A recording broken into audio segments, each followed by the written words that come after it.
అంటే ఎవరైనా సరే ఇక మీదట మీరు శివుణ్ణి కొలవాలి, ఆరాధించాలంటే మీరు సండే కంపల్సరీ నాన్ వెజ్ మానేయాలి. అప్పుడే మీరు శివుడు అర్చనకు కానీ నేను శివుడికి భక్తుడిని అని చెప్పుకోవచ్చు. లేదు, మీకు వెంకటేశ్వర స్వామి అనుకుందామండి, శనివారం మీరు శనివారాలు ఎన్ని శనివారాలు చేసినా ఆదివారం తప్పు చేస్తే శనివారం మీరు ఉపవాసం చేసే అర్హత కూడా మీకు లేదు. ఇదంతా చాలా పవర్ఫుల్. శనేశ్వరుడు ఎవరమ్మా?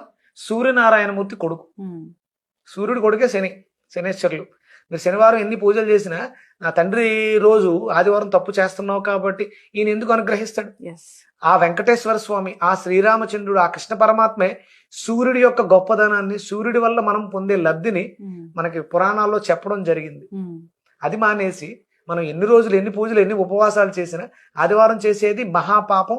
అది 1000 జన్మలు పట్టి పెడుతుంది. 1000 జన్మలు ఆ కర్మలు అనుభవించడానికి ఇక్కడ ఇప్పుడు ఈ ఇన్కార్నేషన్స్ అన్ని తీసుకుని నానా కర్మలు అనుభవిస్తూ, బాధపడుతూ, ఇబ్బందులు పడుతూ, తరించలేక, చిన్న లాజిక్, ఆదివారం ఒక్కరోజు మానేయగలిగితే, పూర్తిగా మానేయమని నేను అనట్లా, తప్ప రైట్ మనకు అనవసరం, కానీ ఆదివారం చేస్తే మాత్రం ఇంతకు మించిన మహాపాపం ఇంకొకటి ఉండదు.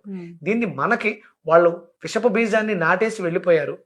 వాళ్ళు మన మీద పెత్తనం చెలాయిస్తున్నాం కాబట్టి ఉద్యమం, స్వతంత్రం కోసం పోరాటం చేసాం, వాళ్ళనైతే పంపించగలిగాం. కానీ వాళ్ళు నాటేసినటువంటి విషపు బీజాన్ని